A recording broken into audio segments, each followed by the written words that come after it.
Meet my co-hosts, Nick Best and Akeem Williams. We're going to have some amazing guests on the show. Buckle up tight, because we're going to be talking about the shit you're not supposed to be talking about. We're going to be discussing anything and everything it takes to become a Legend of Iron. Legends of Iron is brought to you by Muscle Mints, the creator of Nitro Test. Nitro Test is hands down the most fucking kick-ass pre-workout on the market. The question is, can you fucking handle it? Welcome to another killer edition of Legends of Iron. I'm John Anderson. Joining me always my partners in crime, Nick Best and Akeem Williams. We have got an amazing guest for you today. This guy, he's basically been in strength sports, but he's here because he's had quite an impact in the film industry. He went to UFC film, he was a UFC graduate, film production. He's a producer, director, and writer. He is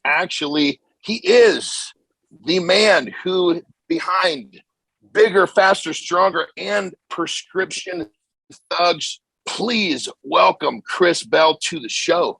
What's going on, brother? How are you? I'm doing great. How you doing, John? I'm doing great. We're really happy to have you here, brother. This is, you've done these two movies, which are really, really high impact in the world we live in, especially, Bigger, Faster, Stronger. I think right out of the gate, I got to really just kind of ask you, what was the big motivation behind doing Bigger, Faster, Stronger? Really, the motivation came when Congress called baseball players in 2004. They started, Jose Canseco started talking shit about, about people using steroids. And then all of a sudden they found a bottle of androstenedione in Mark McGuire's locker. And, Mark and I were talking about it. And I'm like, this is ridiculous. Like nobody knows what really goes on. Of course, all these athletes are doing steroids. Like, why doesn't anybody talk about this? And what's so interesting is, like, from an outsider's point of view, I had a lot of friends that were, that I went to USC film school with, and just other friends that were just normal people that weren't really into the weightlifting world. And when I would start telling them, like, oh yeah, everybody's on steroids. Like, let me tell you this story and that story. And let me tell you what my brothers are doing. Like, both of my older brother, Mad Dog, was in the WWE, and he was actually using steroids for quite a long time. I had injected him with steroids when he was in college, and I was always kind of against it. I was dead set against the use of anabolics. I absolutely thought that they were going to kill you. And I set out to make a movie to show the world how dangerous anabolic steroids were. And ironically, now we've come full circle, which I'm sure we'll get to later. In Bigger, Stronger, Faster, we said, where are the bodies?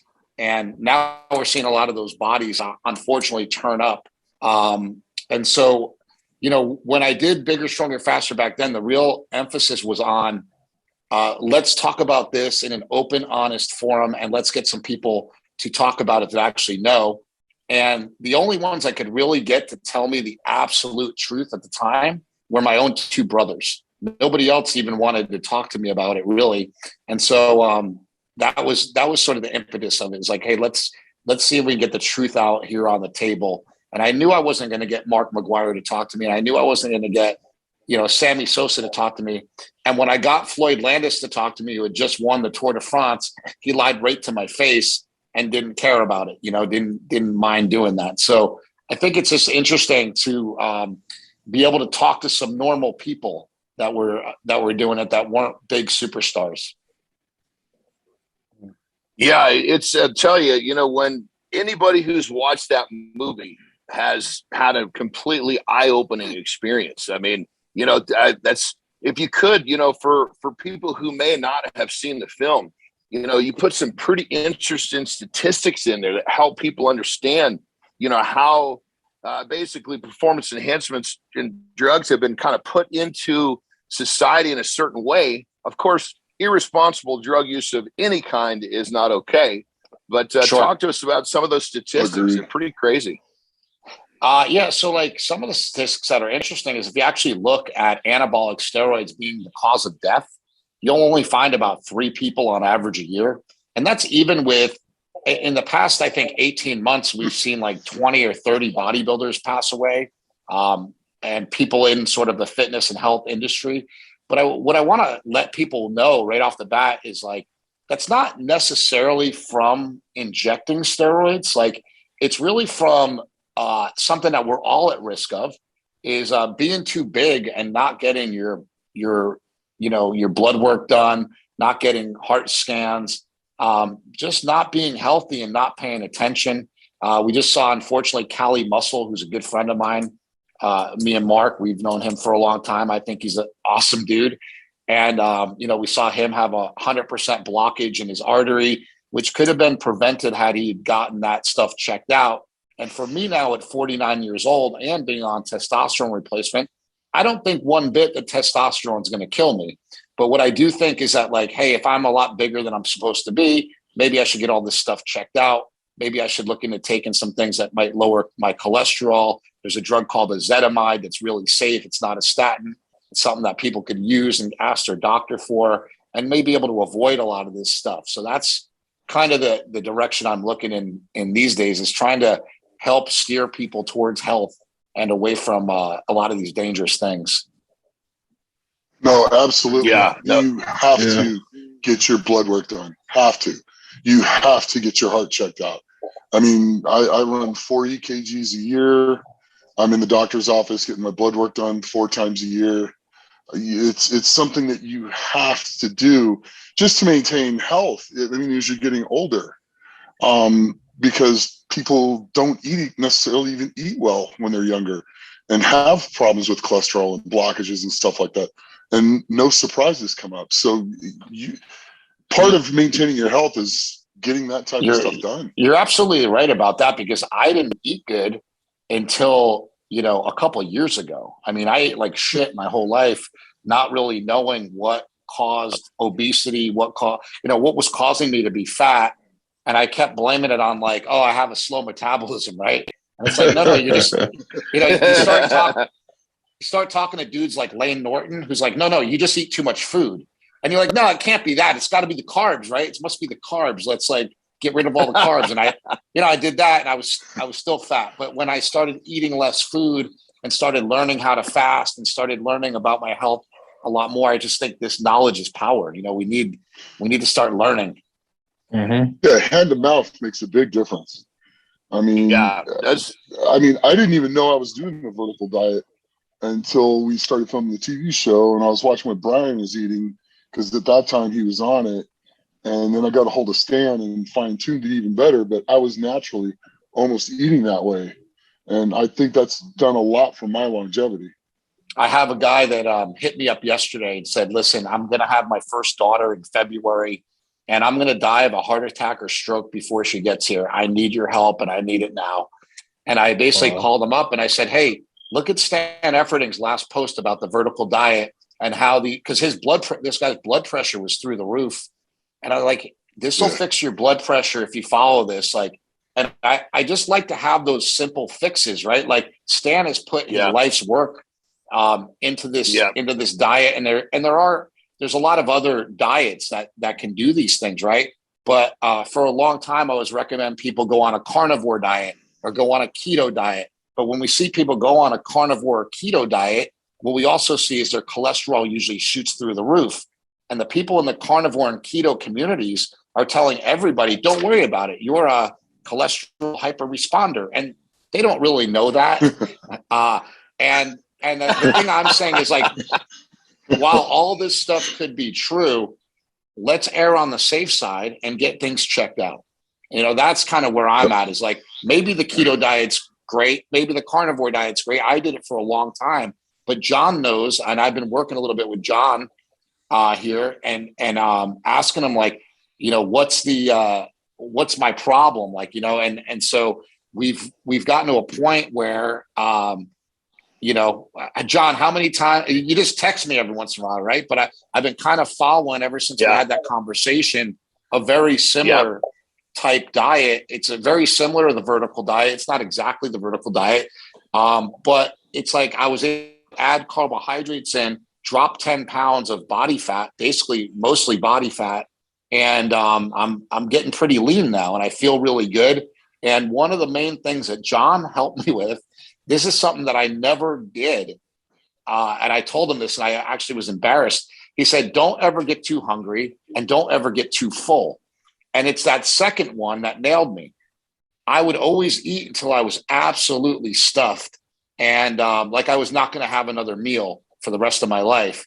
And by just stopping when I got to be full, was such a change in my life and in my health and the way I feel. And I don't walk around feeling sick anymore. I don't have unfortunate bathroom runs. It's like things have just changed, and things have become a lot easier with, Mark even has a book, and I still think it's one of the best nutrition books made, because it's like, this thick and it's so easy to read. It's called The War on Carbs. And we've seen people drop over 100 pounds. We have one guy at our gym that dropped 190 pounds doing what we call the War on Carbs. And that's great. But now I have that guy eating Now I have that guy eating carbohydrates. So a thing that John and I talked about is, how do you utilize each of these things as tools? And I'll go in and out every day. Like one day I might do a carnivore diet.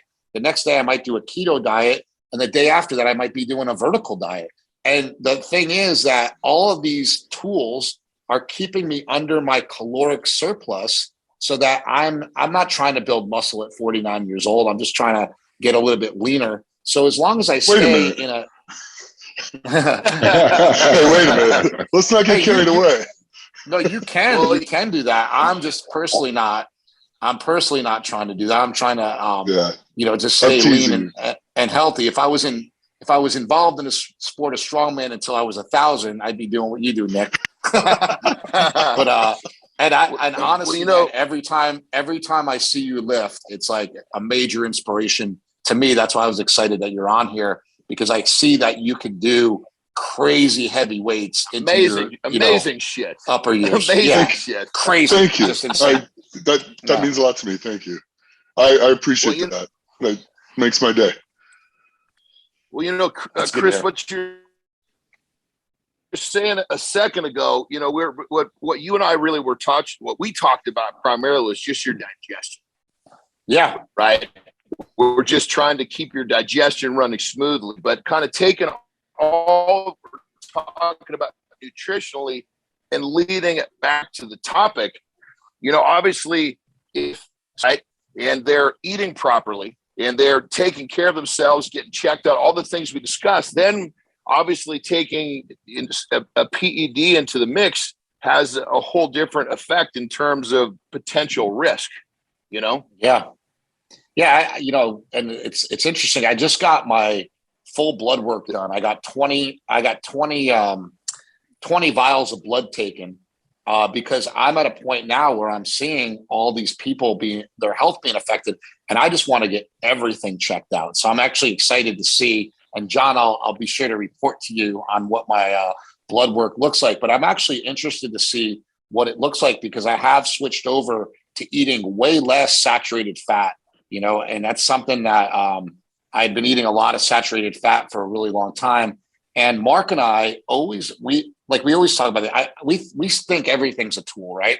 So we use Piedmontese beef, which is just a beef that's a lot leaner. It's cows that are leaner, and so they have the steaks have half the saturated fat, half the fat in general of any other breed of cattle, right? So I can eat steak every day instead of chicken and kind of get away with it and still be able to have meals that are delicious and taste good. And I don't have to eat, dry ass chicken all the time. So I think that looking for different solutions is a good idea,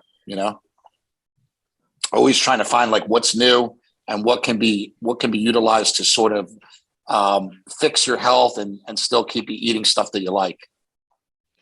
No, absolutely. That's what makes any diet successful in the first place, is you have to actually enjoy eating it, or you're not going to keep eating it and you won't be successful at it.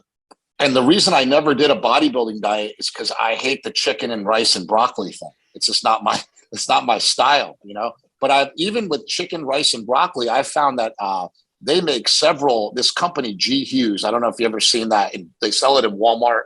They sell teriyaki sauce. They sell all sorts of different sauces that are all sugar-free.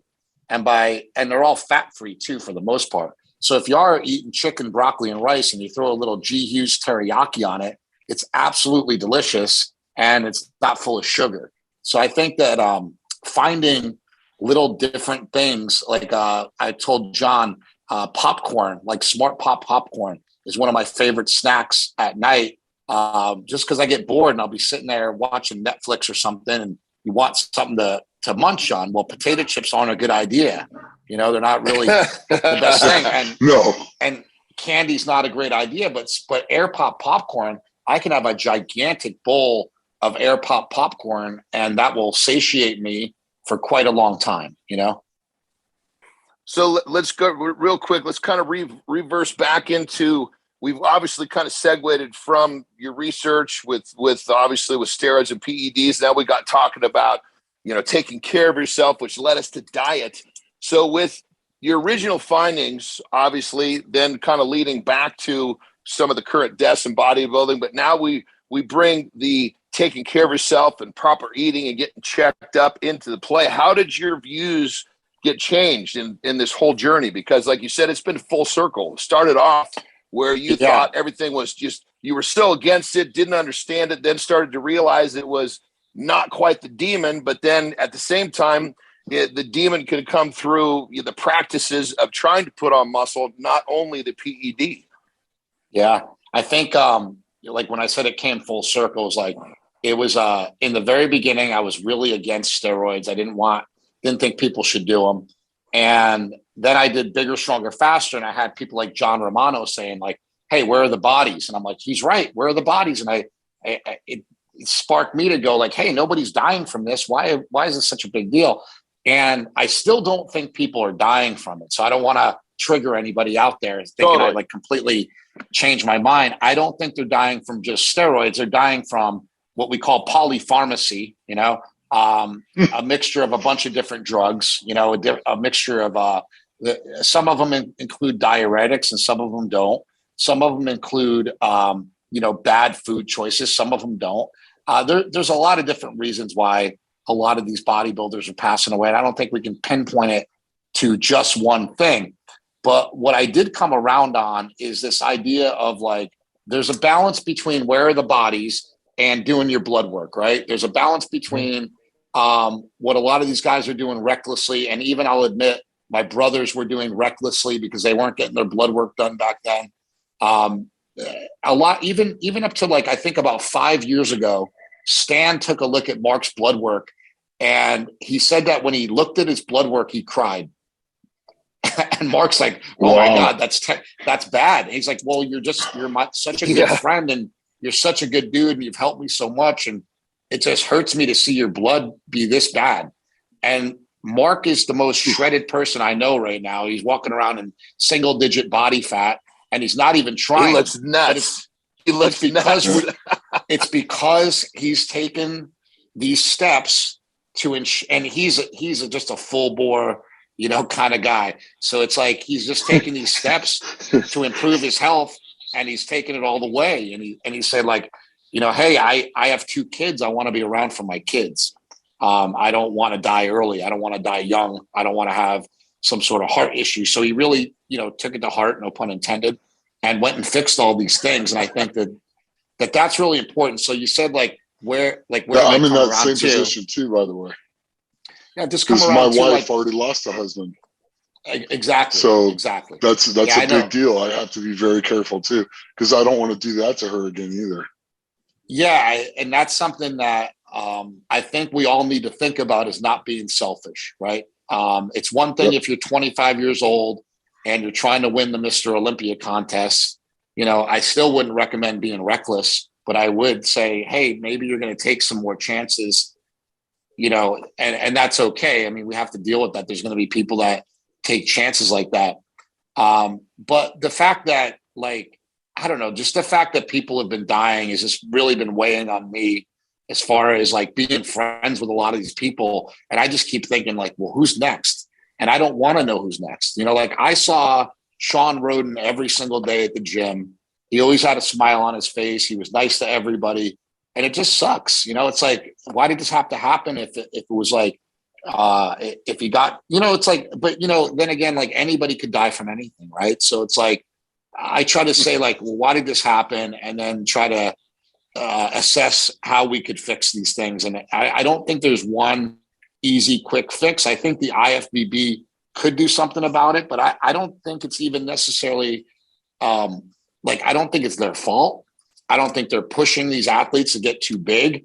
I mean, they offer a classic division. And if anybody looks at the classic division, it seems like those guys take, you know, their scaled down version. They take less stuff. They're not as big, and they offer that. And actually the classic physique division, if you saw the line for Chris Bumstead around the block at the Olympia and went to Big Rami's booth and saw that there wasn't that big of a line compared to Chris Bumstead, you'd realize that like these guys that are smaller, leaner, sleeker, look more like Frank Zane than Arnold Schwarzenegger, that those are the people that a lot of people are attracted to being like.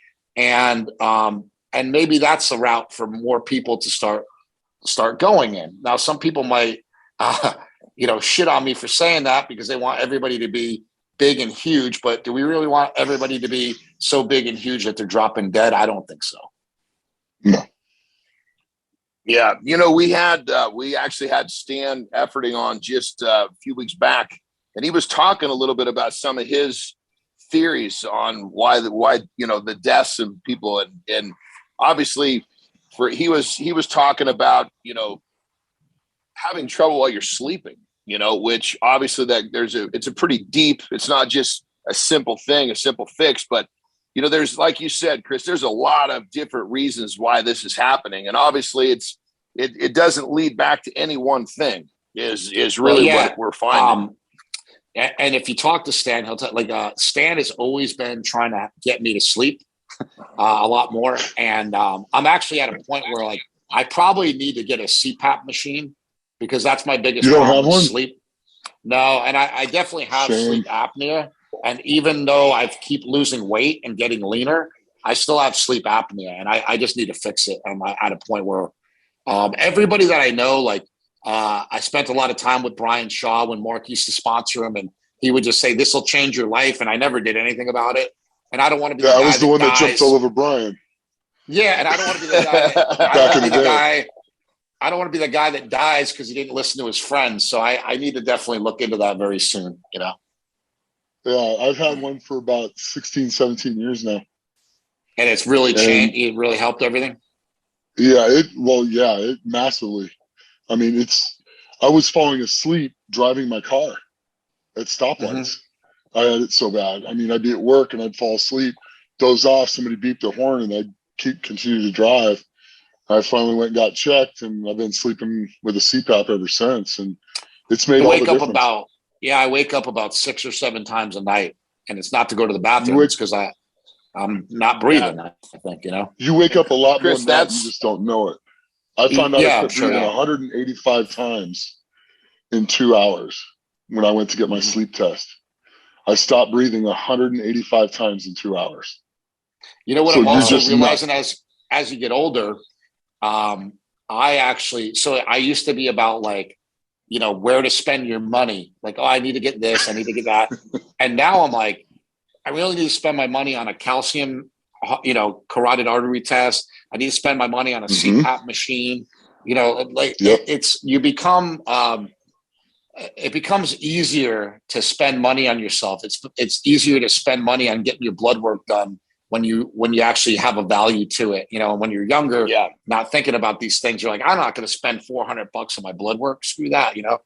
And you just kind of blow it off. And another thing I like to see is that because a lot more people are into this, and I think because of a lot of people like, for example, people like Joe Rogan, who's always pushing health in a big, you know, big way, that a lot of these things are getting more accessible and cheaper and easier to get to. You know, and even COVID's kind of been a blessing. I mean, I think TRT is really important. So like on the flip side, I actually have been helping a lot of people regain their health or fix their health, including my own father. So my father's on steroids now, which I joke with him about. I mean, he's on testosterone replacement, right? But my dad had always felt weak and frail and not able to put on muscle. And he went and got his testosterone checked, and it was in the gutter. But my mom, when she was still here and still alive, you're not doing that crap, blah, blah, blah. That's what the kids do. You're not doing that, you know. You don't need to be all muscular. You know, you don't need to be all muscular. And my dad like that. That's not, you know, I think it'll help me with my health. And my mom just never wanted to do it. And my dad has always been such a good husband that he just always went along with it. But she passed away in October. And so more recently, he had gotten on testosterone. Yesterday, it was actually really funny. He had to get his car fixed. So I was giving him a ride to the dealership. And he said to me, you know what? I told Mark that, hey, I think I'm going to get off this testosterone because I feel so great. And then Mark's like, what are you kidding me? The reason that you feel great is because you're on testosterone. And then my dad's like, he's like, then I thought about it. And in the past 6 months since I've been on this, I feel amazing. And so I think that's really important. It's like we talked them back into it. But I just think it's so valuable for people to get their blood work checked, to get their hormones balanced if they're messed up. You know, another thing that I had that was really, really bad, even John, when I was talking to you, I didn't know it, but I went and got my all my levels checked, and my estrogen was 0. I had no estrogen in my body. So by having no estrogen in your body, I couldn't even walk around the block. My feet hurt so bad, and I had no idea why. I get my testosterone checked, and I'm like, oh, like the last thing I want to do is supplement with estrogen. And my doctor was like, well, you're not going to have to do that. When you take test, some of that's going to aromatize into estrogen. You're going to be fine. And since then, all my levels have been back up, and I feel 110%. I feel amazing, you know? Well, you know, it's totally correct. I mean, when you understand what it takes for your body to run kind of the word optimize gets used, kind of overused, but it's the truth. When you get your hormones in a place where your body can optimize, you're happier, you're healthier, you have more energy. And especially for the older generations like your dad, he just had a hard time. It's hard for the older generations to wrap their brain around the fact that TRT is actually healthy. It can actually help you live longer, you know, making sure that all of your endocrine system is where it's supposed to be, is actually something that is good for longevity, which is tough for a lot of people to wrap their brain around at this point. You know, your dad said it clearly, you know. It's also giving a better quality of life, because you could be able to do things. You could be able to go out and do things that, you know, the 30-year-olds, 20-year-olds, 40-year-olds can do. Your quality of life will be better on top of that.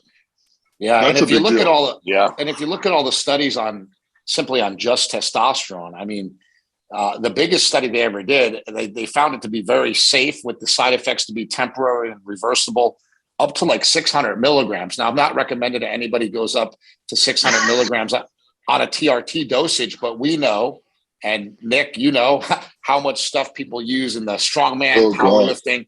You know, my brother used to have a joke. He'd say, take what you want to total.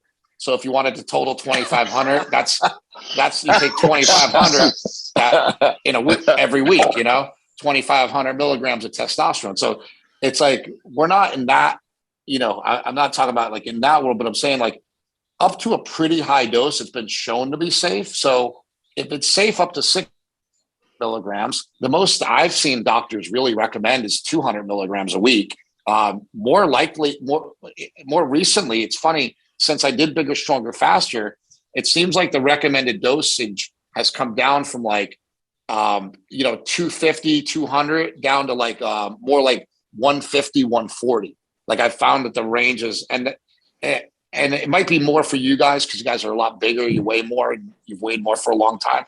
But for people my weight, like 200 pounds, I've seen the levels be pretty low that they're prescribing people, and I've seen the benefits be very, very high.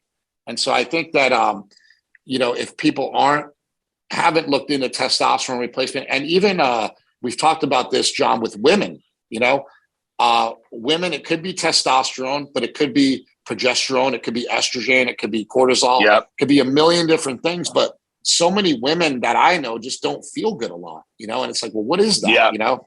And a lot of it has to do with Mhm. hormones and stress and things that they're just not looking at, you know? 100%. You know, and funny enough, in many cases for, you know, the soccer mom or the guy that just, you know, plays a little softball on the weekend, doesn't take his diet serious.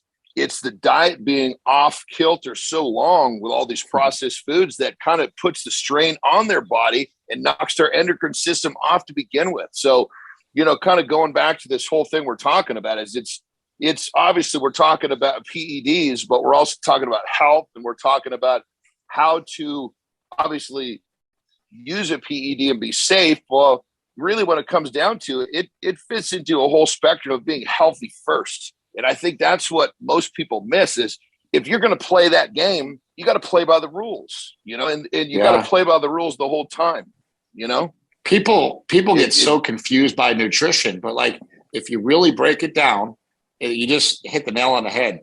You just break it down. If you get rid of processed foods, it's not that processed foods are going to kill you, but if you get rid of them, you get rid of a lot of bullshit in your life. If you get rid of anything in a box, bag, or a package, you get rid of a lot of other crap, right? And if you stick to simply meat, fruit, and vegetables, and if you're a power lifter or a strongman, maybe throwing in some white rice, which hardly will do anything to you, like as far as like inflammation or pain or anything like that, that's your diet. I mean, that's everybody's diet. People are like, what's the perfect human diet? It's like meat, fruit, and vegetables. That's it. You don't really need it. You'll get everything you need from those things as long as you're kind of smart enough to know, okay, I got to get enough protein, right? Like that's a thing. So it's like, hey, hit a certain protein number and eat from these, you know, meat, fruit, and vegetables and not much else. You're going to be in shape and you're going to feel great. It's like, how hard is that? That's the easiest thing in the world. Yet we are the fattest country in the world, you know, and we have such an abundance of food. We don't teach people how to grocery shop. We don't teach people how to go and get the things from the store and do meal preps and get their food set up for the day or for the next 3 days so that it's quick and easy and efficient for them as well. And I think that's part of the problem. Our biggest killer in this country is convenience. That's the biggest killer because everybody wants it quick and they want it now. So you go through the drive-through or you go to 7-Eleven, get a bag of M&Ms and a soda and a bag of chips. And you're like, that's my lunch. There's no protein in it at all. I used to work, my best friend is a basketball coach for one of the top AAU teams in Los Angeles. And that's where all the kids come out and they go pro. These kids, a lot of them were from like the inner city and we'd go pick them up at their house and drive them to practice. And we went out of our way and I was actually making a movie called Trophy Kids that was about, you know, obsessive sports parents and showing the flip side. Great movie, by the way, brother. Oh, thank you. Great movie. It's on HBO Max if anybody wants to see it now. There's a good section of it on HBO Max with Peter Berg talking about it. But yeah, like when I was doing that movie, we would pick up this one kid. He was like 7 feet tall. I'd give him like $5 and say, hey, go into the store and get whatever you need before practice. I want you to get some food in you. And he'd come back with a bag of Flaming Cheetos and a Monster Energy drink. And I'm like, where's the protein? Like, go get a protein bar. I'd make him at least go get a protein bar or a protein shake. And this kid made it pretty far. He went to a really good Division I school. But it's like the things that these kids are elite athletes were eating is just ridiculous because like you said, Nick, we're not educating people on how to grocery shop and what to eat. I mean, I think you hit the nail on the head because like you said, convenience. And most people have long hours, working long hours and everything like that. So they expect everything to be on the go. So that's the habit that we got to break if you want to go healthy and have a healthier society, you know? I know a lot of bodybuilders, a lot of people in the strongman fitness and powerlifting might disagree with me, but I think learning how to fast is the ultimate tool that you can have.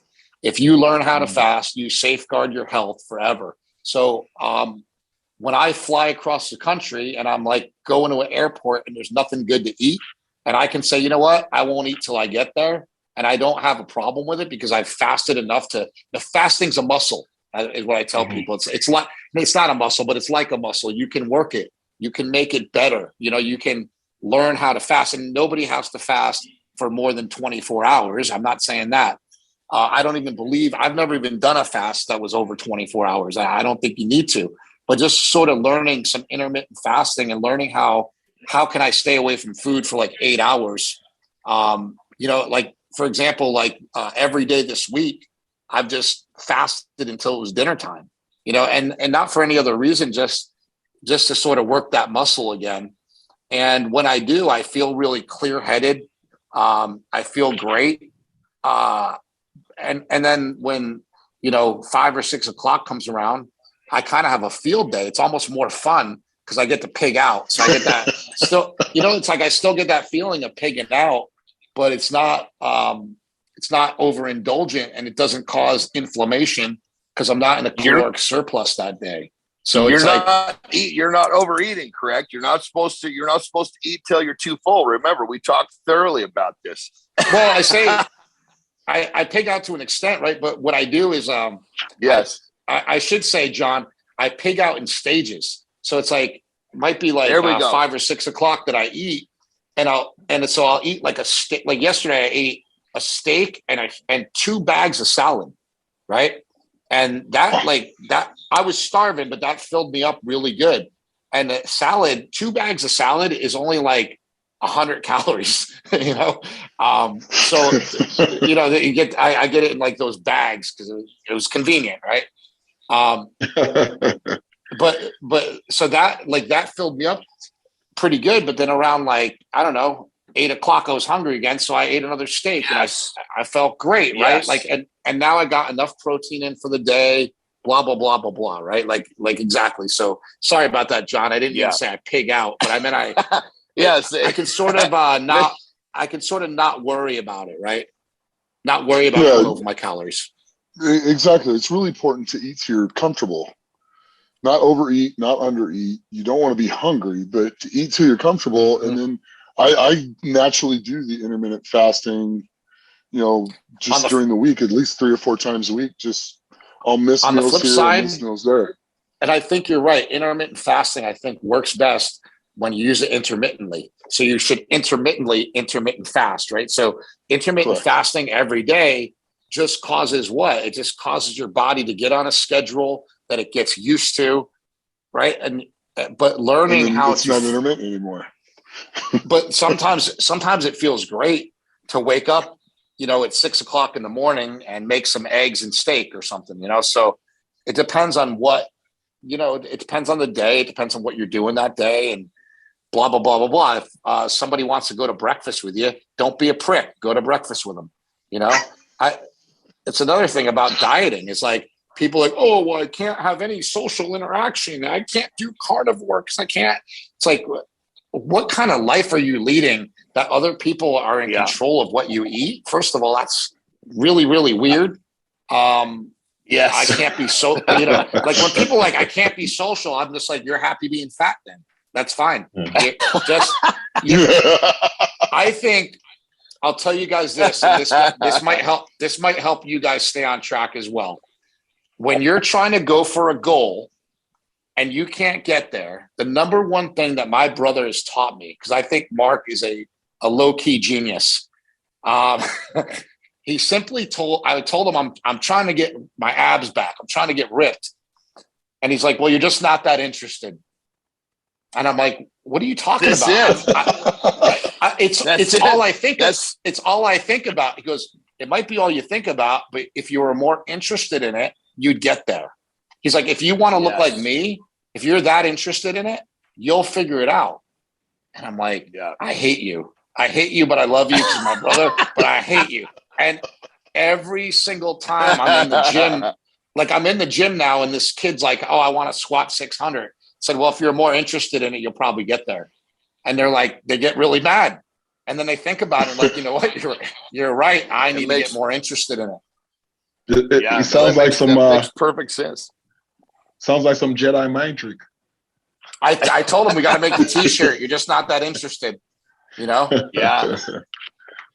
Yeah, I love it. So real quick, last question about the movie, about Bigger, Faster, Stronger, brother. You really did a lot of research. You got in front of a lot of people. So in terms of somebody that you would consider kind of like a legendary status, who stands out in your mind in your research for Bigger, Faster, Stronger with all the research you did with that topic? Who stood out as far as what? As far as like helping you kind of having a because you were going through the phase of ironically, the biggest freak in the whole movie, Greg Valentino. Out of everybody I spoke to, I thought he had the best perspective when he was like, look, you have all these problems in society and you're worried about steroids. That whole speech that he gave to me, and just sort of talking to him, and like, I might not be down with what he's doing. I might think he looks ridiculous. He even thinks he looks ridiculous, he even admits it, right? But for some reason, the things that he said really were just true. And I found out that, like, when you find somebody who doesn't care what people think, they're not so hypocritical. And that a lot of the other people that were all like dialed in and buttoned up, and I'm a doctor, I'm a professor, I'm a this, I'm a that, they're all very guarded in what they say. And I think because of Greg's just sort of like openness, he probably had the most compelling things to say about people using steroids, and sort of like kind of in a way defending them. Although I don't really agree with what he's done for himself. You know what I'm saying? So it's really interesting. Totally. In that dichotomy. And then also I just think that in talking to that father, Donald Hooten, I thought that was really, really interesting to see that we're never going to change some people's minds, no matter what we do. We're not going to change anybody. Like if people think steroids kill you, there's going to still be people out there that think that no matter what. And we just have to learn how to deal with that, So there was a couple of things that I learned along the way that I think are really important. But I should say this, I've been trying to, and I don't know if this will happen. It seems like things have changed a lot in the world. It's harder to get people to give you money to make these movies. There's just a lot more access to different sort of medias like this. I've been trying to raise money to do a second version of it, like to do a sort of update, because what I feel is that the internet sort of changed everything. Now you have all sorts of drugs like SARMs, and you have peptides, and you have people doing TRT, and trying to make sense of all of that stuff. I think it's about time to do something else on this subject matter. It's just like, hopefully I'll be able to get there, but I don't know. But if I don't, I'll be talking about this stuff on a lot of podcasts and stuff anyway. Well, that's interesting. So with all the people you spoke with, it was actually Greg Valentino, and then I can't remember the name of the father that lost his boy. Yeah, Donald Hooten. These were the ones that, these are the guys that stood out the most with all the people. Because you were in front of a lot of people. I haven't talked to one person that actually knew a whole lot about like what step. Like, it's funny. Mark always says this too. Like, you ask people and you go like a couple questions deep, and I'll say like, "Well, how does steroids work?" People are like, they make you bigger, And then like I'll ask them another question, and I go deeper and deeper, even with a lot of these people that are experts. And I go, well, where do they come from? They're like, well, they're synthetic. I go, yeah, but what does that mean? Like, what do you mean synthetic? Like, what chemicals it made out of? Where do they get that chemical from? Like, you can't make something out of nothing. You gotta, and they don't know. And so I've asked those questions. I've went down those holes, and I don't know that stuff's even that important, really. But as many questions as I've asked, I found that like not a whole lot of people know a whole lot about this stuff, because we're not. Unfortunately, this is something I think that really, really needs to change.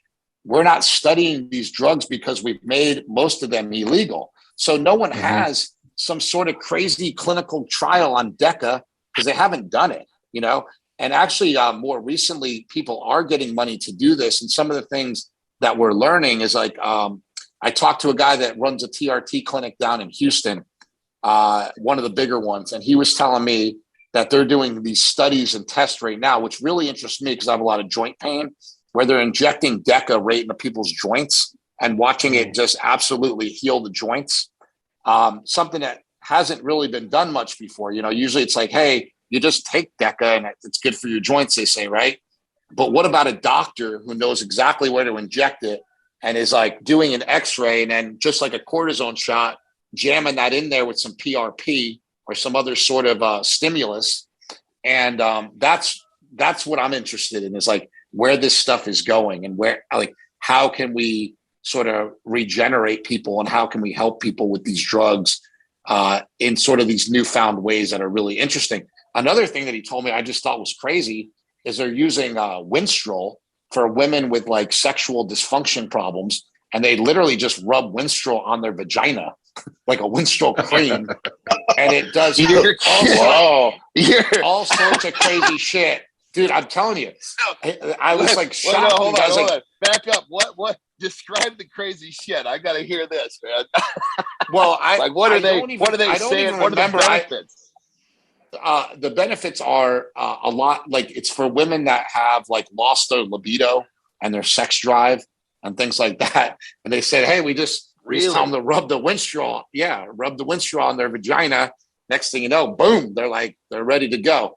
So I don't know what other effects it has on women, but I know that like it's things like this that sound intriguing to me, like using anabolics in different ways that we've seen them used. Yeah, mainly. John, whatever you think, you don't do it. John's like, I got I've always said I'm a woman trapped in a man's body, so I'm just kind of envisioning my next life, Yeah. John, it only works on the women. I've been hearing things like that, like I said, but like those are the things that if I do another movie that I want to go investigate all these different new ways of using these drugs that can really help people. Like we've seen a lot of people talk about anecdotal evidence of BPC 157 and TB 100 on joint injuries as well. And then I see other people like Dr. Victor Prisk, who I know has been in the business forever and really in tune with the bodybuilding community, saying it doesn't do anything, right? So you have these two conflicting sides. It's like, well, which one is it? Does it not do anything or does it really help? Because I'm hearing a lot of anecdotal evidence that it really helps, but there's no scientific proof. But sometimes there's no scientific evidence because we haven't done the studies. So you have to kind of weigh everything out. And, like there was a study that came out on psychedelics, microdosing of psychedelics. And the study basically says it doesn't work. I know a lot of people that say it saved them from committing suicide. So it's like, did we just not do the right studies yet? It's hard to tell. And that's another thing is like, I think it's always okay to question science. And I think we need to continue to question science, especially in everybody knows what I mean right now. I think it's important to question science. I don't think that to not ask the questions is ignorant, Yep. Yeah. That's how I feel. You can't ask questions against it. Yeah, 100%. I think that's one thing that's you found through the movie. We're still finding more and more with all these new variations coming out is that we don't know enough about what's really going on, and obviously having some more information about all this stuff's going to be really helpful. But we still always have to keep reminding everybody that any type of drug use has to be responsible. It's the whole irresponsible, it's the people that look at this from the position of not being responsible that are obviously creating problems for themselves. And of course, more importantly, it gives all of this stuff, a really bad name when it can be used to better someone's life in terms of quality of life, Yeah, and I'm hoping that conversations like this and other people having these conversations help open that up so people aren't afraid to start diving into research this. And I think in the future, we'll just have a lot more research and we'll be able to look at these things in a much smarter way. Well, it's such a topic that go ahead, Doc.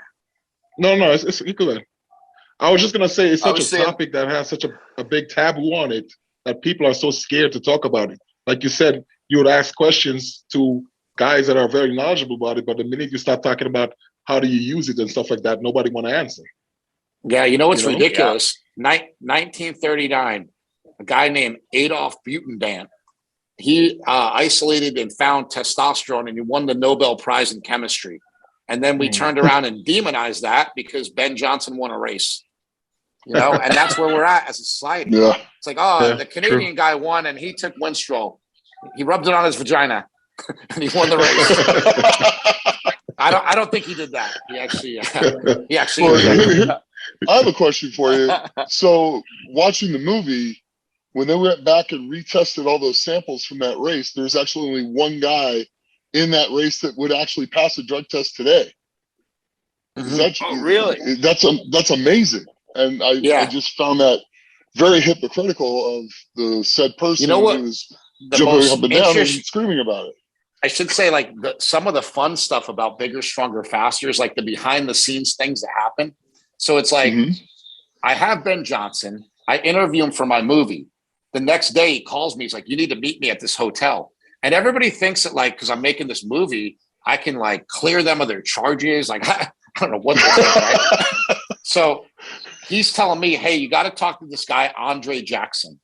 And he's like, he'll tell you what really happened. I'm like, well, what really happened? He said, I wasn't taking stanozolol for that race. I was taking testosterone. And I'm like, well, how did you? And he's like, but I was under the limit. Like, I had my levels checked. I was under the limit. I would have passed the test, blah, blah, blah, blah. But they found stanozolol. And I'm like, how did they find stanozolol? And he said, after the race, I won. I went back and I had a beer. And he's like, I believe that beer was spiked with Winstrol, because you can drink Winstrol and it will show up in your bloodstream, right? Wow. So because the injectable Winstrol is water-based, and if you actually drink it, it'll work almost as well as injecting it, right? So that's what he claims it was. And I'm like, it could be, because he even says, I was on drugs, but just not the ones I got caught with, so the whole thing's bullshit. And I found that to be, like, that's why he was so mad. And yeah, it was the most ridiculous, like, and I kept, what I told Mark, I think is the funniest thing, is like, I have sort of become the steroid confessional. Like, I've become like the priest of steroids, where I did this movie about steroids. And because I did that, I have all these people coming up to me, kind of whispering to me like, hey man, let me tell you about one, back in college when I took juice. I'm like, why? Like, just for whatever weird reason, people just come up and open up to me and have to tell me their like crazy steroid stories. And I also found that when I did Prescription Thugs, was that anybody that had an opioid addiction problem or alcohol problem, they would come to talk to me about it afterwards. And but real quick, you got to share. You got to share one of those stories. What's the craziest confession of for both a painkiller and or a steroid story? So people are coming to you confessing crazy stories. Give us the top of each side of the fence here. Oh, geez. You know what? I'd have to put some thought into that. It's more like this. It's more like a lot of people would come up to me and thank me because I made the movie, right? And they would say, listen, man, I got to tell you something. Like, I really want to thank you for making that movie, because now my wife understands, or my mom understands, or my significant other gets it, right? And I think that was the main reason that people were telling me. I mean, I've seen people, like, I've heard of people taking like crazy amounts of stuff and doing crazy things, but for whatever, just like off the top of my head, I can't remember anything that's great. That I'm sure I'll remember it as soon as I get off of here. I'll remember like some really like crazy, wild story. But it always seemed like, for the most part, it was more like a confessional, or like a thanking me for making the movie, so that their girlfriend could understand it. But I'm like, that's not why I made the movie. Like, I didn't make the movie so your mom will let you use steroids, like, so that your mom gives you permission to do it. It was never really, it was never really like that. I mean, like with the opioid stuff, you just see like really, really deranged, messed up people of what they've done, like what they would do on opioids. You know, I had a friend that I went to rehab with that told me he would take coke and opioids and drive around UCLA campus jerking off, looking at all the girls. I'd be like, oh my God. Oh my God. You were driving around, drunk, coked up, and you know, like on oxys and jerking off while you're driving. He's like, oh yeah, I used to do that every day. I'm like, what? Like, whoa. You know, so those are the kind of crazy people, you know, I've dealt with in my life. And that kid's the most normal person I know. He was actually my counselor when I was in rehab. So, you know, picture that. You're like learning from these people telling you like these really whacked out stories. And I'm like, I can't picture like jerking off and trying to drive at the same time. And like, how do you do that? And doesn't the coke and the opioids make you sort of not work down there? It's like, I don't know. He was probably taking Viagra too, along with it. Cause it's like, that's, you know, those are the stacks that people are doing. Oh my God. This is a perfect transition to go into the second film, because both of your films, Bigger, Faster, Stronger and Prescription Thugs, were just complete eye openers. And so, obviously, what was the why for Prescription Thugs? What was it there? What was it for you personally that? Yeah, I mean, that's a really personal story. I mean, I actually feel a lot more connected to that than I do with Bigger, Stronger, Faster. Because I had a 6-year really serious opioid addiction so I've always been a power lifter my whole life, but ever since I was a little kid, I had been in chronic pain. Like every day of my life, I had massive amounts of pain, except for now. So I had all this pain and I didn't know what it was coming from. And I went to my doctor and he said, well, your hips are like completely shot, you know. You need to get your hips replaced. So I got both of my hips completely replaced. It was because of genetic arthritis. Looking back on it now, I think a lot of this stuff could be avoided and a reason I got overweight is because I was in pain and could not exercise and do the things I love. And I would just, you know, and not that that's an excuse. You could have still ate good, but I wasn't paying attention to that stuff back then. I didn't know anything about it back then. So I got fat. You know, and I think that, so I had double hip replacement surgery at 35 years old.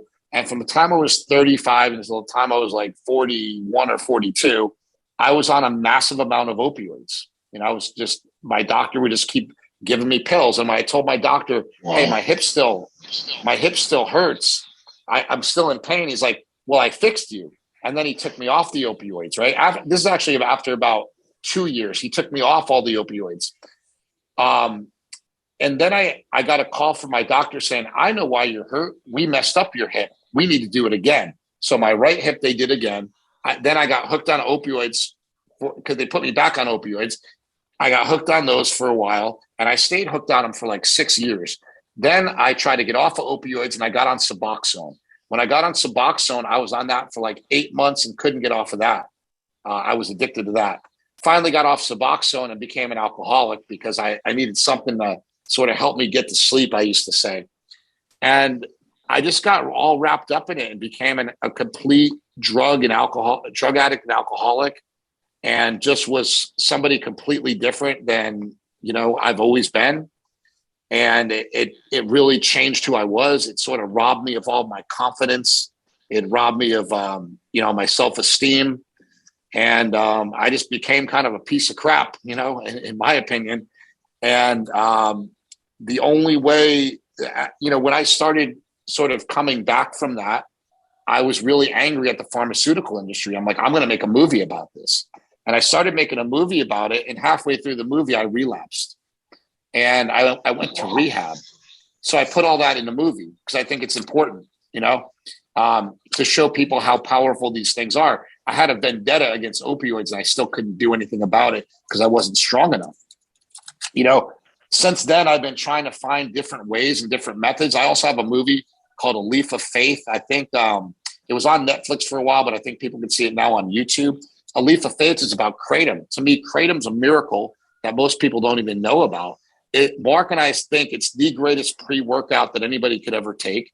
We have a product called Mind Bullet that we sell, but I'm not trying to sell anything to anybody. No, I'm just I've telling you. tried, and on that level, I've tried that. When I was up at your guys' place over the summer, it's actually very effective. It increases focus, major. It's no joke.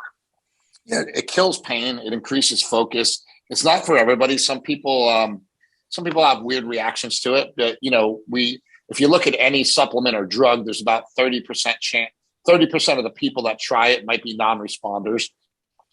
But for the people that Kratom works for, it's like a miracle. It can help people to not have cravings for opioids, not have cravings for alcohol. So it can fix a lot of these issues, right? Since then, I've also found a drug called Ibogaine, which is actually a complete game changer for anybody with chronic pain. Ibogaine will take somebody completely off of heroin or other opioids within 36 hours. But the side effect of it is that it potentiates your opioid system. So it makes your body feel like you're on powerful opioids like Oxycontin 24/7, 7 days a week, like for months at a time. And so when I found and did Ibogaine, it was such a game changer for me. And I still feel great from doing that. Like I did that. I have good days and bad days still. If I lift really heavy, I'll get back in pain. But the amount of it sort of knocked my pain down, I guess, like a whole couple of notches, where every day I'd wake up and my feet would be screaming at me. I wouldn't be able to like walk very well. Like everything would hurt. After I did this Ibogaine, which is just a psychedelic, it's a psychedelic tree bark. So a lot of people are like, how does a psychedelic tree bark do that? And I'm like, I don't know. Scientists don't know. They actually call it the alien molecule because they've never seen anything like it.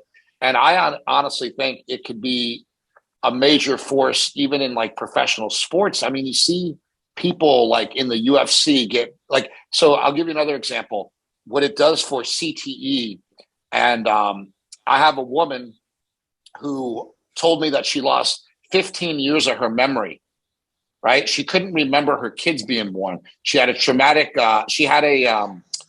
some sort of brain surgery. And after the brain surgery, she had this amnesia. She had 15 years of her life erased. So I said, hey, we could try to do an Ibogaine treatment with you. I have a friend that does these, and we can try it and see if it does anything. And hey, it's going to cost you a couple $1,000, but like, if it doesn't work, then we'll try something else, But if it doesn't work, you're going to come out of it fine, like nothing. There's no real downside to it. So she tried this, and I didn't hear anything from her for like 3 months. And then 3 months later, I heard from her husband, who was like, you're not going to believe this, but my wife has her full memory back. Like she remembers everything. So this woman had forgotten the birth of her own kids. Like she had forgotten that they were like, she forgot like the details of them being born, and she forgot like all this stuff that was really sentimental for her. And through doing this drug Ibogaine, she was able to recapture her memory. I'm not saying that that's going to happen for everybody, but the amount of people we've seen it help with CTE and other things, I think that this drug is sort of the miracle drug that nobody knows about. It's going to be the thing that everybody's talking about 10 years from now. And I'm like trying to get the word out there to tell people like, let's not talk about this in 10 years. Let's talk about it now. Today, CNN just published an article that we lost 100,000 people in 1 year. We are up 28.5% of deaths from drug overdoses in this country as of today. And there's a way to fix it. And that's all I'm saying. Like I'm an idiot. I don't have all the answers, but somebody out there can research this stuff. They can look into it. They can put it on the NIH's list to, the science, all these, science departments. They can put it on their list of things that they need to look into and research along with things like Kratom. The problem is we have such a stigma against these things that people just want to ban them and say that they're no good rather than look at the plus side of it. And the only real downside of Ibogaine that I should mention is the fact that like if you have a really bad heart, it's probably not the best thing to do. But like if you do EKGs, like even my guy that does Ibogaine treatments, he'll show up to do an Ibogaine treatment with somebody, and he's got a mini EKG that hooks right to his phone, and he can see your heart and he can know where you're at. And if you have a problem, he said, hey, we're not going to do this, So it's very safe. Like I said, it's kind of expensive. It's like probably about $3,000 to get treated for it, $3,000 to $5,000. But if you're a complete heroin addict or you're in a ton of pain, I even think like Nick, for some of the guys like strongmen, right? Like some people come out of that really beat up, other people come out of it fine. But some people, everything hurts every single day. And if you're one of those people, like Ibogaine is a thing that I just think could really help without a whole lot of downside. Yeah, I wrote it down. On that level. Can you spell it? Yeah, Ibogaine. I have, if you go on my Instagram, which is @BigStrongFast, you can click on a link in my bio that'll bring you to YouTube to a short film that I did about my experience. And like my experience was just insane. I mean, I chewed tobacco for about 30 years. And the way that Ibogaine interrupts addictions, like I got done with the Ibogaine and I just threw away my tobacco and I haven't touched it since. And that was over a year ago. And that's pretty crazy. Wow. I mean, it's something I did every day for 30 years. And it was such a habit. And now it's not a habit anymore. So I think that just even that alone was a great benefit in my life, because who wants to die of mouth cancer? That would suck, right? But but just the fact that what it actually did for me for pain, it's just a miracle. I literally blew out my ACL doing a really heavy trap bar deadlift. Sure. I like to do heavy lifts on my like sobriety day.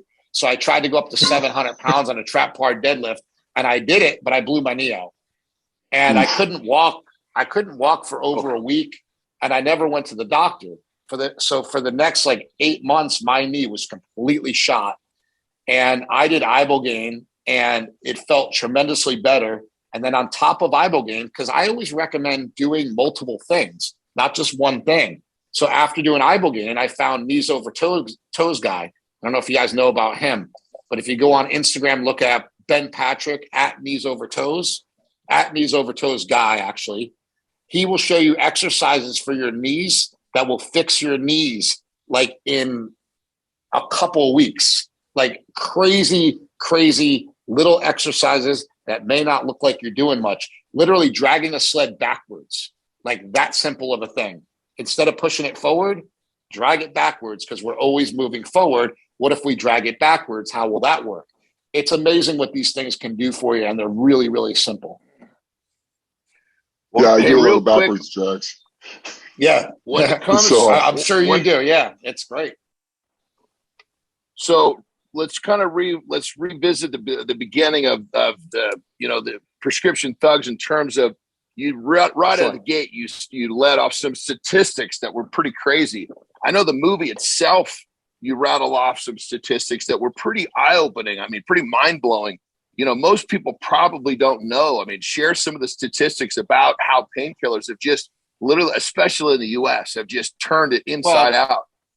It's pretty freaking crazy when you look at it. We talk about this whole fentanyl problem that we have nowadays. We represent 5% of the world's population. We consume about 80% of the world's prescription drugs. It's really, really insane, how many drugs that we take in this country, So that was the number one stat. That's just nuts. Also, think about your local congressman, right? We spend about $400,000 per congressman.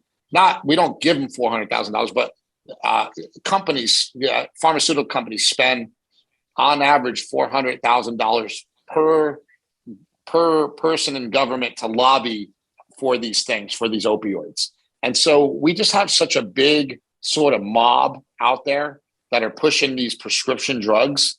And we see it with the COVID vaccine. I mean, like, why is this COVID vaccine pushed so hard? Well, hey, there's a lot of money in it for a lot of people, and a lot of those people are in our government, and a lot of those people work for Pfizer or Moderna.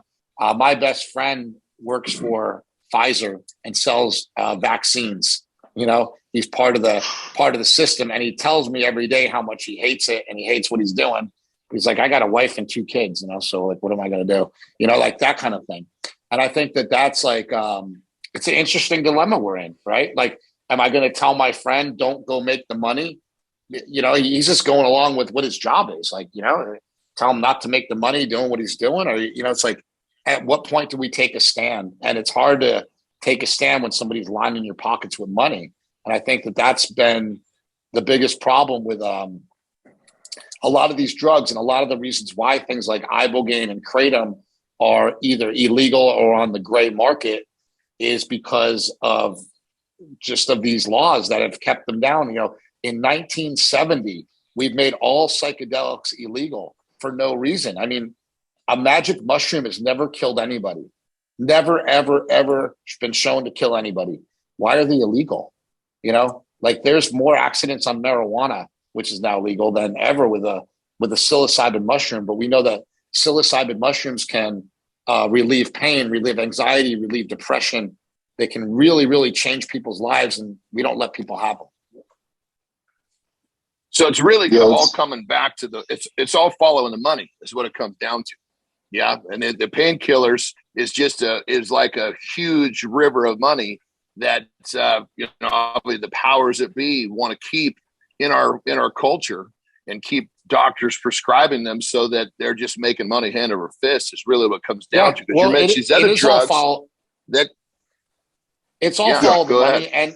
And I think that like a lot of us are just as guilty in the fitness and supplement industry, selling a bunch of bullshit to people that we know doesn't do anything. Like we know, like look at like branched chain amino acids, right? It's like you look at all the studies and you don't get a whole lot out of that, And we have people making millions of dollars selling all these supplements that like barely work or don't work at all. I've been shown not to be efficacious, and they put their name on it and slap the label on it and send it out there and follow the money. You know what I mean? Like, the shit's going to sell.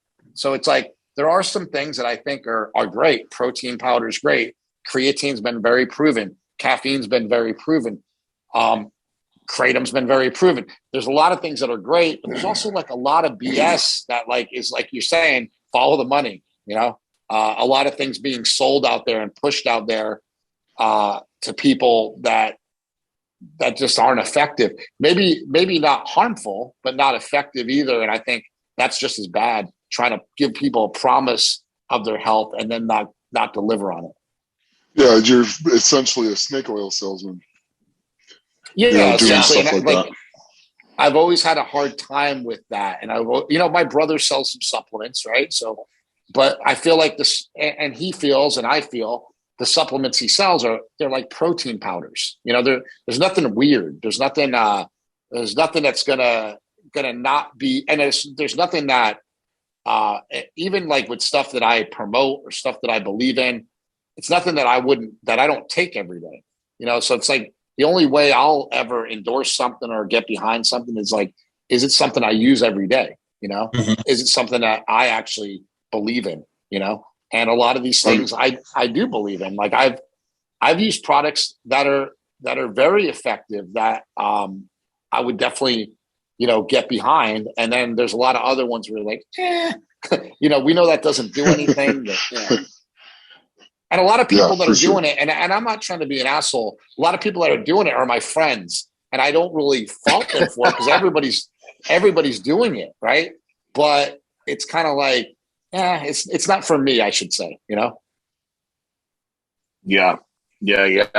So really when it comes down to the prescriptions in terms of painkillers, it's just coming right from the top because you're going to get a prescription from your doctor. It becomes okay. And that's where this problem just gets completely turned into a full blown wildfire. The fact that it's legal and you can take these pills and it's okay. This is why America has gone so pill crazy. Is that pretty much what it's coming down to? I thought one of the most interesting people when I did Prescription Thugs was somebody like Chris Lieben, who used to fight for the UFC. And what he said is like, he's like, have you ever tried heroin? I said, no, I never tried heroin. He goes, it's the same thing, man. It's the same thing as these pills. he's like, but it comes with your name on the bottle, and it comes in like a little nice pill. It's like a nice, like light blue or like nice color. And it's got a little inscription on it, and it's got your name on the bottle, and it's from your doctor. So you take it, and you're like, yeah. It's like, you'd be fine telling anybody that you take it, because there's no secret. It's like, I got it from my doctor. And then when you tell people you got it from your doctor, they're just like, oh, that's fine. I'm fine with that. That whole idea of like, ask your doctor is a really backward system. Since when does the patient go in and tell the doctor what they want to be on? That's a new thing. That's a new thing that came along, more recently with the drug advertising, right? That never existed before, right? Never, ever, ever existed before, where you just told people like, hey, just why don't you go ask your doctor for this? I always wanted to make like a mock ad, like, ask your doctor if testosterone's right for you, that kind of thing. Because you never see commercials like that. Like like you imagine like some jacked guy like walking in, like doing the thing, and ask your doctor if testosterone's right for you. And if he says it's not, flip over the table and Roid Rage out and get out of there. That kind of thing. That would be a funny commercial. Hey, that's another stigma that we haven't talked about is Roid Rage. It's like, how many people have you guys beat up because of steroids, right? It's like, I think that, I keep saying this. I think if Roid Rage exists, it's only because of Trenbolone, I think we've seen enough incidents of people on Trenbolone to know, like, maybe that's not a great drug for people to use, especially if you have a bad attitude, and it's like, I think it's interesting that like testosterone gets lumped in there. I haven't seen people get really aggressive especially on like TRT doses of testosterone. I've seen that be something that people can usually take. I'm not saying it couldn't happen, but we see a lot of crazy things. I remember like it was yesterday, because I posted on Instagram, but this was years ago. We had a shooting in, I want to say it was San Bernardino. A guy shot like 20 people, and his wife blamed it on steroids. And it was just so like the guy wasn't even jacked. You're like, how much steroids could this guy be on? And like, maybe, and then I thought like, maybe he was on trend, like who knows? But I just thought it was so funny, because the wife's like, it had to be the steroids that he was on. I'm like, I don't think steroids would make you go out and shoot 20 people with a machine gun, but and it's like, we see so many of those stories. I remember in the Chris Benoit case, they're like, steroids found in his house, and then it's in Bigger, Stronger, Faster. The guy's like, now we know. It's like, we know? Like, what do you mean Like, yeah, it could be part of it, right? And I think about that with all the deaths, right? All the bodybuilding deaths, all the Roid Rage incidents. Of course, steroids can contribute to all these things, but you have to look at each case in context, each case one at a time, because it's hard to take everything and lump it together, People are always using it just for one nominee to blame, and unfortunately, steroid always fit that bill. Hey, man, all my friends are on steroids, and they're some of the nicest people I know. You know what I mean? Like, in all honesty, most people that I associate with and I'm friends with are either on steroids or claim that they're natty and are on steroids. So it's like it's one or the other, right? So that's most people I know. And so I don't hang out with anybody that's ever gets in trouble, that ever goes to jail, that ever beats their wife. Never, ever, ever would I hang out with people like that. And I just find that it's one of those myths that, like, yeah, it could happen. Like, we say that in Bigger, Stronger, Faster. If you're an asshole, you might be a bigger asshole, but that's about it, Well, you look at, like, obviously it's victimized, so that we know that as soon as that's brought into the equation, that's going to be the reason. But if you look at all the problems that come about in someone's life from being addicted to opioids, they're far greater, far worse, and there's far more cases where people do dumb shit. But because it's so accepted, it's just a different position in our society. You always got to go back to alcohol and tobacco also, right? And the interesting thing about alcohol and tobacco is if you ask people about, like, well, why is, for example, why is Kratom not completely legal? Like, Kratom's like kind of legal, but like it's in a weird category, right? Like the FDA, like it's a weird thing. Like we can't sell it with a credit card. We have to use an e-check. It's like they try to do everything they can to stop the sale of Kratom, you know? And you're like, well, why? And they're like, oh, because it's really dangerous. And you're like, what about alcohol and tobacco? And you know what the FDA says? That's not our department. We have the Department of Alcohol, Tobacco, and Firearms, three of the biggest things that kill people in our society. They're in a different category, and we'll just let all that shit slide. You know what I mean? Like, it really doesn't make much sense. It's like, well, why doesn't the FDA regulate these other things? Like, you know, maybe we'd be in a different, we'd have a different story with some of these drugs and alcohol problems, you know? Mm-hmm. Yeah. Mm-hmm. I mean, it all goes back to what we've said a few times, and just so all the listeners are totally up to speed here, you know, any sort of substance use, it's got to be, you got to have a firm grip on responsibility, because as soon as you lose responsible actions with any sort of substance, it's going to cause you and probably the ones around you big problems, you know, whether it be, you know, a prescription from your doctor for a painkiller, you know, or if you're out drinking on a Saturday night, you know, it all kind of the same vibe attaches itself to all of what we're talking about, you know? I think you're right. And I also think the responsibility of the doctors, like when I was prescribed opioids, I was never told not one thing, not 1 second was spent telling me about addiction. I just got the prescription, like here, you know, like just like it was a flu medication, or like it was some sort of cold medication, you know, like here, take this and here's your prescriptions, right? So I'll give you guys a great story. Not a great story. It was actually a really bad story.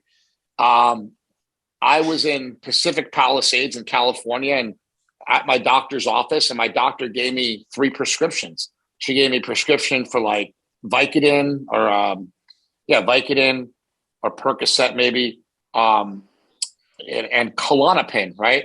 Which is like an anxiety medication. And so I was in a lot of pain, and usually like Vicodin or Percocet, you can drive on. It's like, it's not really that big of a deal. But I didn't know. And so when I took the Klonopin, which is for anxiety, I passed out on the road while I was driving home. Like I was driving home. Oh, it was only shit. It was like a 10-minute drive home. So my doctor's office had a pharmacy like right in the office there, like right outside of it. So I got my prescriptions there, and then I just took those pills because I was feeling really shitty. This was like shortly after I had my surgery, and I'm driving on the way home. I fall asleep and I smash into 3 cars. And I had to, you know, I had to stop, and I had to give my insurance, and I had to talk to the cops. And luckily, the cops didn't give me a ticket. I just said, "Hey," I looked down, and when I looked back up, I hit these cars. But what I really did was passed out and hit the cars. Wow. You know, and I was ashamed and embarrassed, and carried that shame and embarrassment. You know, I did $35,000 worth of damage to 3 cars. You know, and my insurance paid for it, and then my insurance went through the roof. You know, and that's all because I took one prescription pill on the way home from my doctor, because my doctor never said shit to me. Don't drive on this. Mm-hmm. Don't take this when you know, don't. And it doesn't really say it on the bottle either. You know, like you had 2 doctors not say anything. You had the pharmacist and your doctor.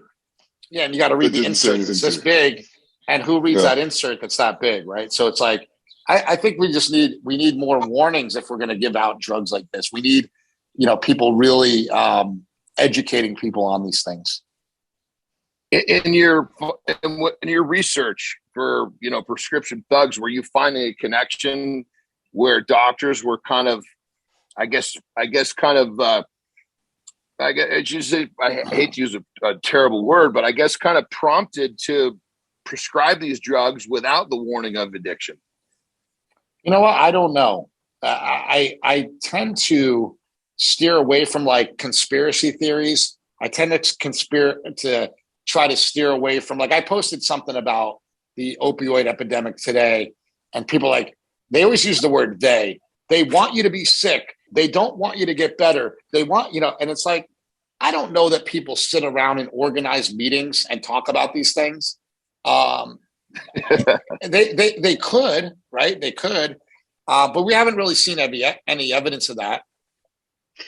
It just seems like a lot of people are making a lot of money and probably just looking the other way. And there could be some conspiracy behind it, but I don't know. I mean, I don't like to always like point to a conspiracy because then you kind of sound crazy. There could be some conspiracy to it, but I feel like well, real quick, bro, that's the word that was the word I was trying not to use. So I'm glad you spit it out. Yeah. Well, doctors like so in a way, there is kind of a conspiracy. Pharma wants to make money. Doctors want to make money. The best way to make money is keep people on it. So like, hey, let's not really say anything, blah, blah, blah. But I would think, like, I know a lot of doctors. The doctors I know really want to see people get better. I don't know, man. Maybe some of them are evil, but I feel like all the doctors I've had, like they were actually, I think, pretty good people as far like I don't see them as being scumbags that were trying to kill me. But who knows? Who knows? Maybe that's the gimmick that they're hiding behind. You know, I'm listening. You never know. It's hard to tell. I'm listening to you talk, and you're actually describing a drug dealer when you talk about the doctor. Yeah, I mean that's kind of what it is, right? In a way. It's and a lot of these drugs don't fix you, right? They're just a Band-Aid. And I tell people that too. Like, for example, I used when I got out of rehab, the number one thing that helped me was I had a friend of mine. His name's Matt Weiss. He was in WWE as a character called Luther Reigns, and Luther Reigns was Kurt Angle's bodyguard. This guy's 6'5" or 6'4", 290 pounds, jacked, right? And he called me up and he said, "Hey, bro," this guy was a severe opioid addict. He actually reminds me a lot of John in the way he talks. So he calls me. He's like, "Hey, bro, you ever tried Kratom?" And I'm like, "What's Kratom?" He's like, "Oh, it's this plant I've been taking, you know." And I'm like, "What does it do?" He's like, "Well, it works like all the Vicodin I was taking, but I was taking 90 Vicodin a day and I had a stroke, you know." And like, he had this massive stroke and he was coming from it. And I'm like, "You're taking a plant medicine?" I'm like, "That doesn't sound right." I mean, this guy used to be a crack addict, right? Like this guy wrestled for WCW, WWE's. He's done everything. And he's also done every drug under the sun. He's just a really crazy character. And when somebody like that came to me and told me they were taking something that was natural, that could work, I was like, well, maybe he's right. Maybe it does work. And I was really not a believer in it until I tried it. And the problem with rehab is they can get you off of drugs and alcohol. But what happens if the drugs that you're taking are for pain? You get out of rehab and you're still in pain. So that was my problem. Yeah. I still had the root cause of why I was taking opioids. When I started taking Kratom, I told people, like, as soon as I started taking it, like 2 weeks after I started taking it, I walked in the gym, and we're good friends with Mike O'Hearn, right? Walk in the gym, and I told Mike, I'm like, I think I'm going to start squatting again. I feel good.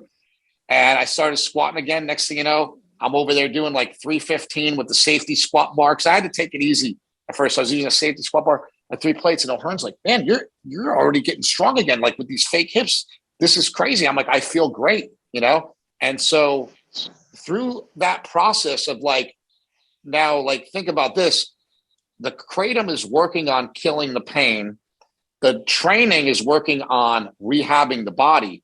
And so like, while the Kratom's working in the background, the training's fixing the body. The diet is healing the body. Kratom is driving it because without Kratom, I can't do it. With Kratom, I can do it, and it's driving it. And now I haven't touched Kratom in like 6 months because I don't need it anymore. And that's kind of a beautiful thing to be able to use these things. Yeah, I don't have that kind of pain anymore. And to be able to like use these things sort of in the background while you're rehabbing the body, I think is just like, what a blessing, you know? 100%. Yeah, absolutely. That's something people need to really look at. And I mean, if it's funny because it's allowing you to do the training, which is going to make you stronger, and it's going to eliminate the pain, and then just make you better. You're actually going to get well from it. And that's the things we need to start moving towards in this society, instead of the things that make pharmaceutical companies long-term money. Yeah, and I think a lot of people emphasize the wrong thing with exercise. They always like emphasize trying to get ripped, trying to get jacked. It's like, just go in and try to put on some muscle and get healthy. You know, like it's like yes, and all these things come, right? Like you start exercising to get healthy, you start walking, you start getting in better shape. Who cares if you lose a little bit of muscle at first, right? Like who cares if you like there's a lot of things that people are just so over concerned with. It's like walk, you know, get your vitamin D, train with do some resistance training. And as your body heals and gets better, everything else will grow and get better, you know, but you can't get better if the core of yourself is broken, you know? And so I tell people, like, if you're really concerned about getting really big, you're probably going to get hurt before you ever really get there. You know, it's the wrong thing to look at. So I tell people, like, when you go in and you're training with weights, just in the beginning, just do a little and work your way up. Like, I couldn't go in and do really heavy deadlifts for a long, long time. And to tell you the truth, I haven't done a deadlift with a regular bar in years. I just use a trap bar now because I just find it to be easier and safer. I know Robert Oberst said that on Joe Rogan, and he got crucified for saying, like, I think deadlifts can hurt your back. And I'm like, you know what? He's kind of right. You know, like, they can hurt your back. They don't have to hurt your back, but they can. And this way we're doing with the hex bar might be a lot easier for a lot of people. So I think having options is really important.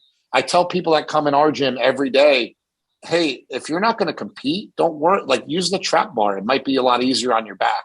I've also had people say, hey, the trap bar hurts my back worse. I like the regular bar. Well, use the regular bar.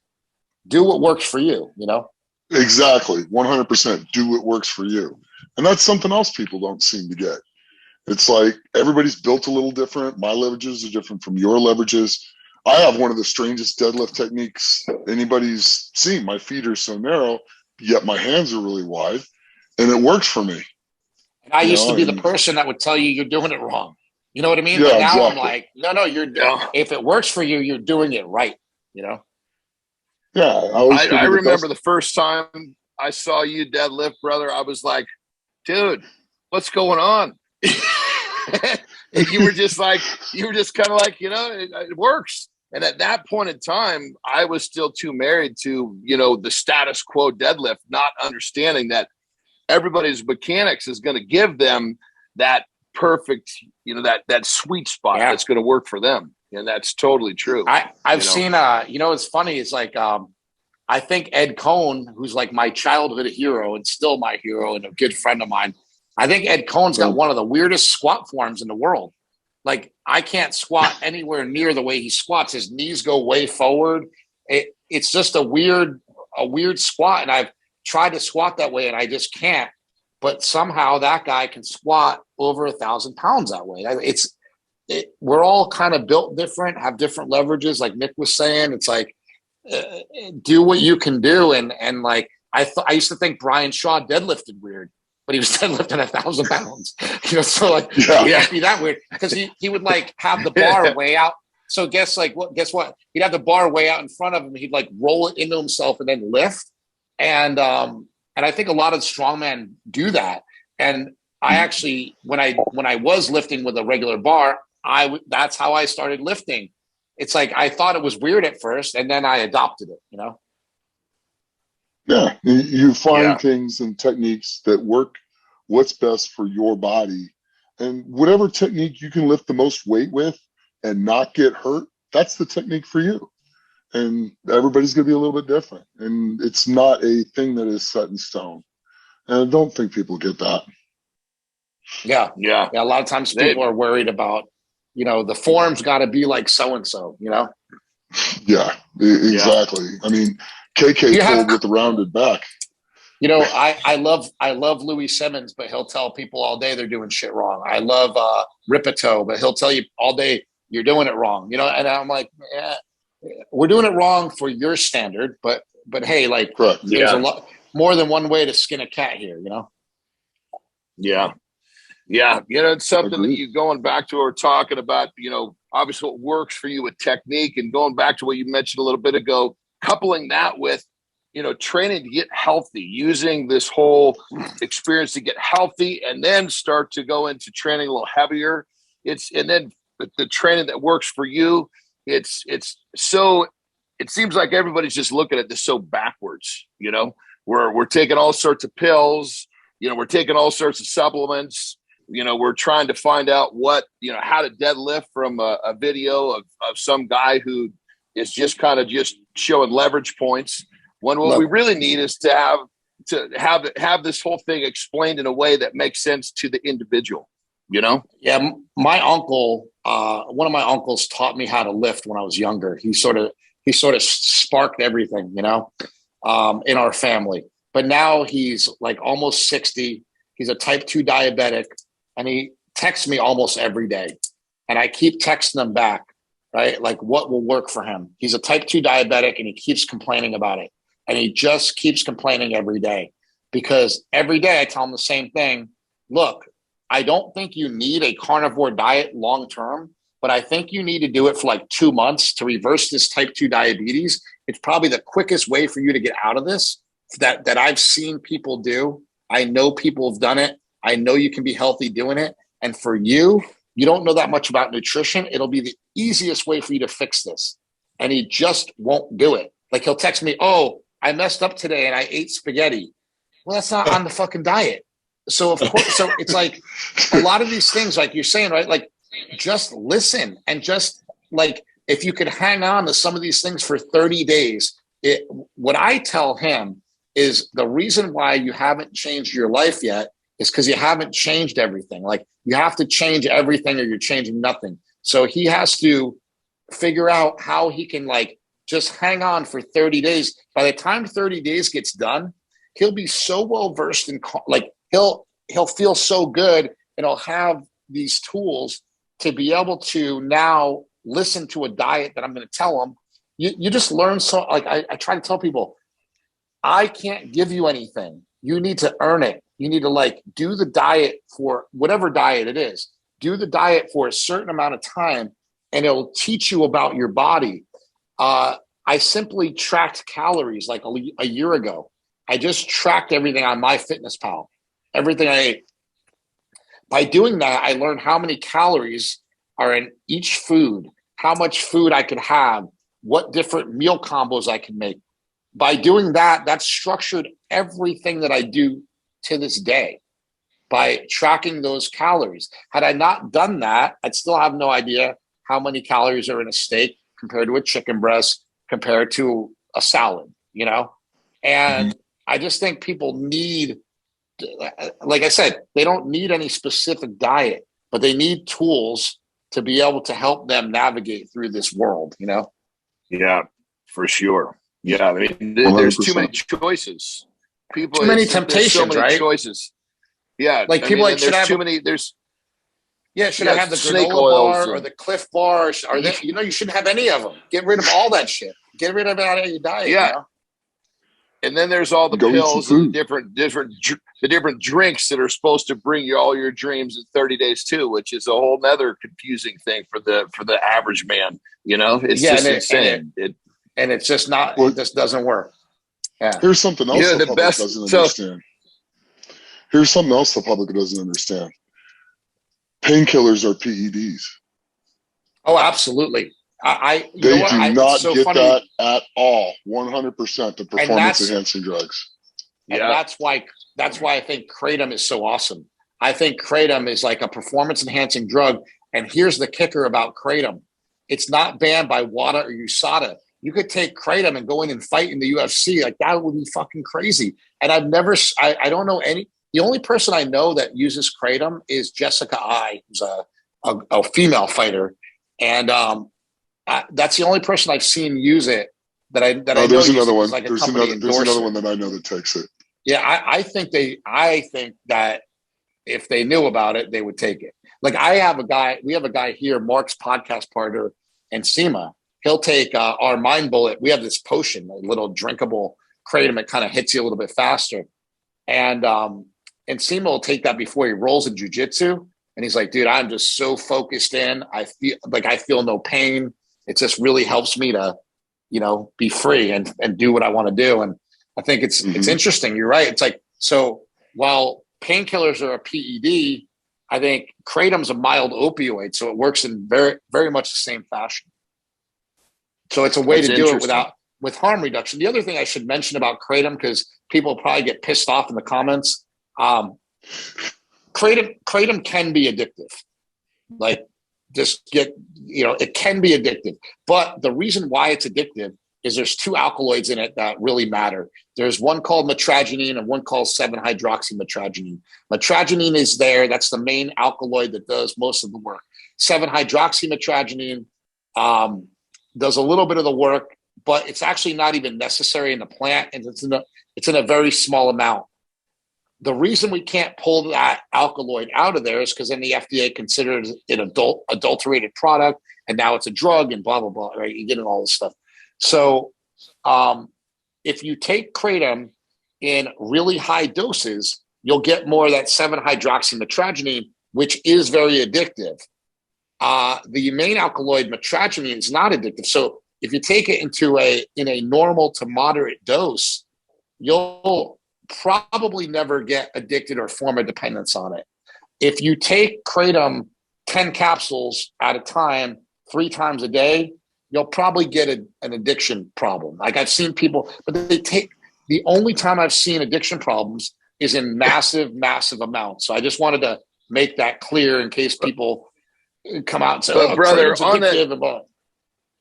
You can get addicted to 10 Snickers bars. You can get addicted to 10 Snickers bars every day. Jesus Christ. You take 10 of anything, you're going to get addicted. Yeah, I was actually there. Kidding. I was actually there for a while during COVID, the 10 Snicker bar a day addiction. Gets to be easy, I love it. Yeah. Well, brother, I got to say, you and your films, you've had such a big, big impact, and it's great to hear you talk. I mean, it's, I'll tell you, when I watched your films, I mean, I was in multiple times, I was just jaw dropped, like, holy shit, because you uncovered the things that people need to hear. You uncovered the facts, you give people a perspective that they need to understand. And your films have made such a big impact, and it's so great to have you here talking live about all this stuff. But what I'm really with the impact, I really appreciate it coming from you, man. I just want to say I really appreciate it coming from you. And just so you guys know, you guys are all guys I looked up to, forever. So it's really cool to hear that I can contribute in that way to your life. Yeah. It's pretty amazing to watch the things that you've done. Thank you. They're very informative. I've learned a ton from them. Cool, man. Thank you. Huge. So thank you. Absolutely huge. Yeah, 100%. And the best part about these films is they're going to, even after, you're gone, these films are going to continue to have an impact, more and more on anybody who comes across them. And so I guess really what it comes down, and you're still going. That's the best part is you're it's like you're kind of in the prime of what you're doing with the impact and helping people with understanding some of these topics. So my question right now, as we kind of close up here, is what is Chris Bell's legacy? Tell me what you want to leave behind, because you've already made such a big impact and you still have more time to do it. What with all that you've done, what is it that you want to be remembered for? Honestly, I really feel like I've been really lucky in my life to meet a lot of the people I've met and to come across a lot of people I've met. I always say I lived a very storied life. Mark and I know almost everybody in the fitness industry because of things like Bigger, Stronger, Faster and the Slingshot and other things. And for us, we're just 2 kids from Poughkeepsie that like to lift weights. So for me, the whole thing's been kind of a dream.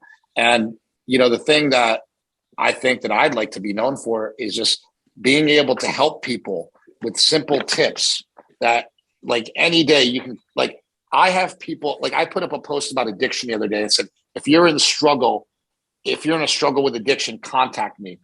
I must have got 100 messages, and I've spent the past 2 or 3 days literally just answering messages of like how I can help people. Like there's several ways to get out of addiction. There's several drugs that people can use. There's several places people can go. There's several people that people can talk to, you know, and a lot of people just don't have anywhere to turn. And for me, that's more important than any of these movies or anything I've ever done, is just simply helping people change their lives for the better. I don't see any better use of my time than helping people change their lives, because a lot of people have like helped me along the way. And for me, that's where I'd like my legacy to be. You know, I don't care about winning awards for movies. I don't even care if I make another movie. Like I said, things have changed lately. I'm actually starting a podcast of my own. And I think that may be the direction I go, because what I'm looking at is like, every time you make a movie, like this is free. This costs like nothing to do. I mean, maybe it costs a monthly charge to be online or whatever, right? But it's basically nothing. I could talk about shit all day, and I could be way ahead of the game. By the time I do a movie, movies are in slow motion, man. They're very impactful, but they move in slow motion. They're hard to make. They're hard to get people on board to do. They're hard to raise money for. So if it ends up that I end up doing more stuff like this, as long as it's helping people and as long as it's changing lives, that's really what I look for the legacy to be. You know, I've never really, unfortunately, I've never really cared too much about the money. There's no money in documentaries, just so everybody knows. I didn't make one penny off of Bigger, Stronger, Faster or Prescription Thugs or A Leap of Faith.